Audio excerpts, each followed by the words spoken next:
Alright, so these guys were coming into this last game in a pretty damn stacked lobby that they were on top of. So these guys were the highest ranked team in this lobby. But what I want to get out of this is how these guys are constantly on high ground. Another thing that we can look at while we're here, how they fight off spawn quickly, obviously.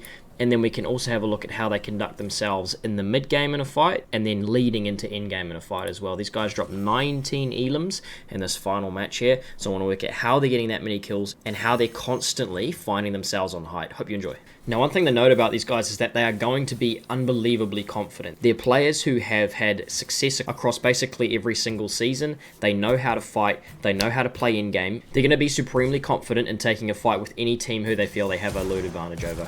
If I, just talking about confidence there you go. That's a perfect example of someone just having confidence over someone else. And when we're looking at someone like Noah Riley, it's important to remember this guy probably has the best fighting mechanics literally in the entire world. So there are things that this guy can do that you can't replicate. Just keep that in mind. So not a huge amount of structure to the way that they've taken that fight. They've basically won the fight against the first guy.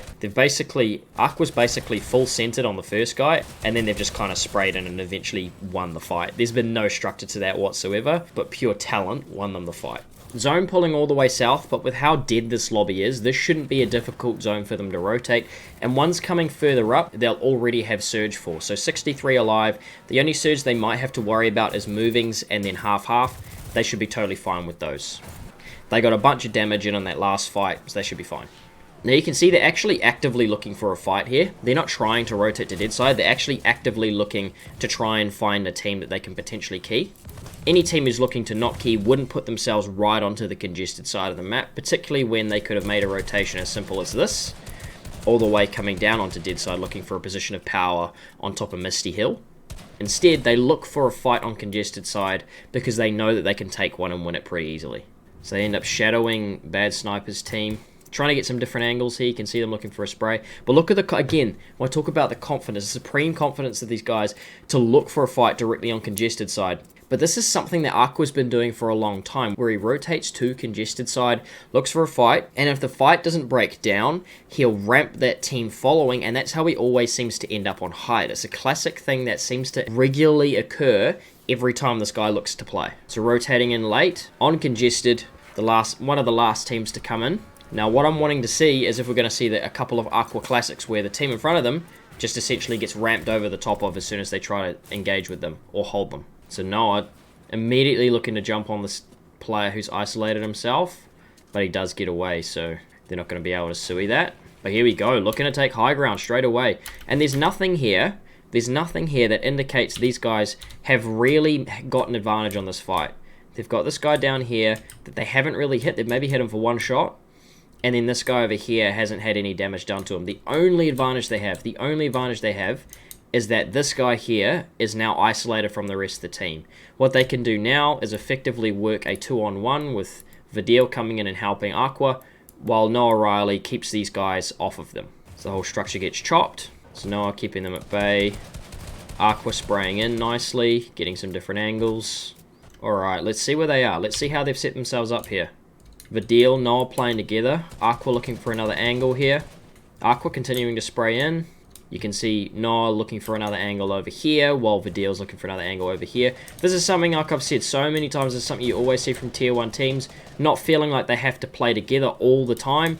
They're happy to break away and look for separate walls, separate angles all the time. If they ever feel in danger, they do exactly what Noah Riley's just done there. They give themselves some spare room. Instead of getting on a wall, they'll essentially just start spraying in from somewhere else. So still with these separate angles, really nicely done. Still looking for separate forms of damage, and this is exactly what these teams should be trying to do here. Looking to try and break free of the stranglehold that this team's got on them. But unfortunately, they are just starting to break apart now, and they are going to be able to collapse on one team. That's the thing. These guys have worn them down. They've put enough pressure on enough different walls to essentially make these guys break and try to do something as a solo. When they try to do something as a solo, we now have Aqua and Vidil jumping on one as a solo. Noah wins as ones over there. But essentially, they ended up working a collapse on the one player with Vidil and with Aqua. Heading into in-game here, they've got a pad, and they will finish that guy off. Straight away, you see the instinct of one player to get on the other side of the wall as the other guys are coming in, essentially already setting up a pinch before the fight started. Not much of a fight it was, but it's, you know, still the way that they engage is really important. 58 alive. They know 100% now they're not going to have to worry about Surge. So now it's just about finding a way that they can potentially take high ground. This is the one negative about playing the Aqua Classic strats. They rotate in late and ramp anyone above you. If you've got a situation like this where you've got a huge hill in front of you, they're still going to spray you down no matter what, and the way that you ramp them is just going to take a lot longer. I can assure you that if this was more flat terrain, they would have essentially just ramped over the top of this team and had height off them. See how they rotate this half-half? There you go, Aqua, always looking for something there, looking to jump on a player. Straight away, you can see him looking at height, and he knows how important it is. There we go. Well, it is as simple as padding on someone's head in this meta, and the confidence to do that, the fact that they know that they can just essentially pad onto someone's head and hold it from there. What I'm interested in seeing is how they hold it as people are padding through first and second moving, because those are the really dangerous stages in this lobby. They are definitely at an advantage with a mountainous terrain, but where the zone pulls is extremely influential as well. Zone pulls up the mountain, and with it pulling up the mountain or pulling across that mountain range, they're going to hold it pretty easily, I'd say, but they will have to watch out for people padding on them, and that's essentially what I'm looking for. They're going to play one on ulti height, and how do they get? They've currently got 8 kills. They're going to get 11 more. How are they going to get that many kills? It looks like a majority of them come from Aqua. We're going to see how he gets hit, how he goes about getting either the angles, the peaks, dropping down, being a bulldog. How's he going to do that? So playing super high to begin with. Playing super high in this stage, probably a really good idea, just with how contested height can be around this stage. Splitting themselves up nicely. This is something I've seen a little bit more recently. Essentially, by splitting yourselves up like this, if someone tries to land on you, you still have multiple damage angles on whoever lands on you. Say someone lands on Aqua and he's forced to start cranking. At least you've got these two guys to have different angles. You're not all grouped up as one and having to crank from the same spot. So no one telling them for height on first moving.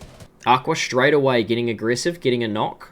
But you can see he's only playing 1 or 2 layers up, and that might be the difference for these guys, allowing them to get a little bit more aggressive. Second moving pulls across the road there, so there's not going to be a huge amount of terrain change here. This should be fairly easy for these guys to stay pretty high. Doing the obvious, making sure they're staying very connected. Just constant pressure, making sure these guys are constantly taking pressure. Different angles too. You see Noah coming from the right side of zone, Aqua coming from the left.